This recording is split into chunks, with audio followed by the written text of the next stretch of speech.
Das Dschungelmädchen Liane. Im tiefen Dschungel, beim Elefant, der Schlange und dem Panther, dort ist Liane daheim. Sie hat ein Bett aus Wurzelstöcken, eine Decke aus Blättern und ein lustiges kleines Äffchen als Haustier. Am allerliebsten nimmt Liane so richtig gemütlich.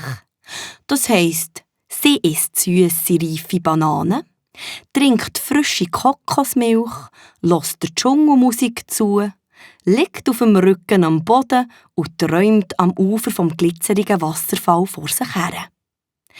Dann stellt sie sich vor, wie es an einem anderen Ort auf dieser Welt aussieht. Und dass es nicht überall so ist wie hier bei ihr, das weiss sie ganz genau. Schliesslich wohnt bei ihr in der Nähe der Papagei Bongo. Und der ist schon weit herumgekommen. Dass der die wildesten Geschichten zu erzählen hat, ist klar. Von Häusern, die in den Himmel wachsen, von stinkigen Büchsli auf Rädern, die Auto heissen, und von grossen, edlen Tieren. Serignen mit langen Beinen, grossen Augen und meistens jemandem auf dem Rücken.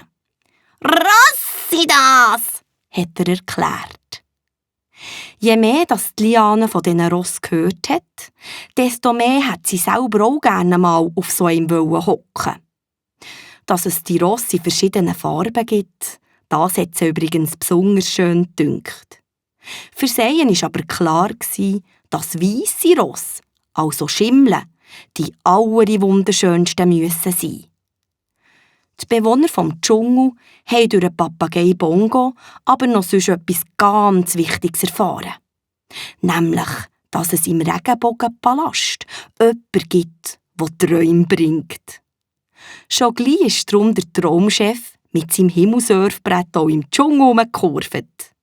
Das für alle, die ihm gerufen haben, seinen Zauberstaub zu bringen.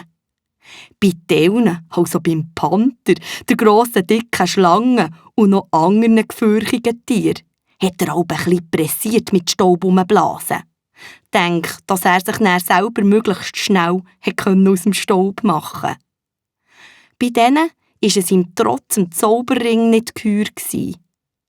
Sein goldiger Zipfel am Tschäpper hat vor Angst wild hin und her bambelt, weil er so am Schlottern war. Bei Liane hingegen ist er gerne einen Moment länger geblieben. Er ist direkt oben in ihr Blätterhaus gesurft und hat auf sie herabgeläuselt.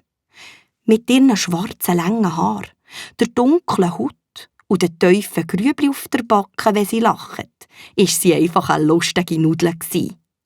Eine, die unbedingt eine gute Freundin hat gebraucht. Aber so eine hat es leider im Dschungel für die Liane nicht gegeben. Weit und breit waren keine anderen Menschen ausser ihrer Mami und ihrer Papi. Einmal, als der Traumchef gerade in den Dschungel gerufen worden ist, für einen Traum vorbeizubringen, ist etwas Komisches passiert. Die Liane hat sich nämlich haargenau den gleichen Traum gewünscht, wie vorher gerade Laura aus der Schweiz. Beide Modi wollten mit einem weissen Ross durch den Himmel galoppieren. Die Liane hat sich nämlich haargenau den gleichen Traum gewünscht, wie vorher gerade Laura aus der Schweiz. Beide Modi wollten mit einem weissen Ross durch den Himmel galoppieren. Wow, das ist mir ja in 1001 Nacht noch nie passiert. Ist der Traumchef fast ab seinem Himmelsurfbrett gefallen. Oh, Biech, hat er den Kopf schräg gelegt und studiert. Es ist schon ein bisschen gewagt, wenn ich das mache. Aber schliesslich bin ich nicht für nichts der Traumchef. Wenn sie in die Hose geht und sie zusammen anfangen zu krachen, dann wecke ich sie einfach auf. Hat er sich dann entschieden und eine grosse Handvoll Zauberstaub über die Liane verteilt. Mit einem glücklichen Lächeln ist das Dschungelmädchen im gleichen Moment in den Traum eingestiegen. Boah, die vielen schönen Rosse, die da im Stall stehen, hat sie gestaunet. Da hat der blonde Lockenkopf zur Boxentür von einem prächtigen weissen Ross mit ganz vielen Zöpfchen der Mähne rausgegüchselt. «Komm, macht's Mut zu, schnappt ihr eins! Die Sternschnuppe, das ist die Schöne da, und ich will jetzt grad ausreiten», hat Laura den Hals vom Ross tätschelt, der neben ihr gestanden ist. «Weil man eigentlich nie alleine ausreiten sollte, wär's cool, wenn du ihm würdest geben und wir zusammen los könnten. Was meinst du?» Dass man das der Liane nicht zweimal vorschlagen musste, ist klar. Zackig hat sie sich entschieden, welches Ross sie nehmen möchte, hat Horti mit einem Schwamm aus einem Bitz vor einer Woche das Ross putzt, die glänzige Mähne und der Schweif mit einem Strauß aus feinen Eiszäpfen gestriegelt, hat ihm als Zügel ein Hagelkörnchen-Bändel wie einen Ring um den Hals gelegt, bevor sie es zur Himmelboxe ausgeführt hat. Vorne dran hat sie noch einmal angehalten, um zu schauen, was für einen Namen ihr Ross eigentlich hat. An der Boxentüre war ein Schild. «Ah, Mondlicht heissest du, so einen schönen Namen.» Dann hat sie das Mondlicht aus dem Stall geführt, sich draufgeschwungen und ist der Laura hinten nachher im Schritt gerade ob sie weiter auf den Himmel geritten. Die zwei Modi haben geschwafelt, gelacht, herausgefunden, dass beide den Papagei Bongo kennen und nach einem Kerli abgemacht, jetzt ist der Zeitpunkt da, für mit ihren Himmelross eine schnellere Gangart auszuprobieren. In einem ruhigen, eleganten Trab sind sie nebeneinander um einen Wochenberg umgeritten, der ausgesehen hat wie ein riesiger Blumenköhli. Da haben sie plötzlich gemerkt, dass gar nicht so weit weg von ihnen die Regenbögen daheim sind. Ja, dass die auch irgendwo wohnen, das überlegen sich die wenigsten. Grosse, kleine, dicke, dünne, also Regenbögen für jede Gelegenheit, sind da zusammen auf Wolkensofa gelegen und haben miteinander gewaschelt.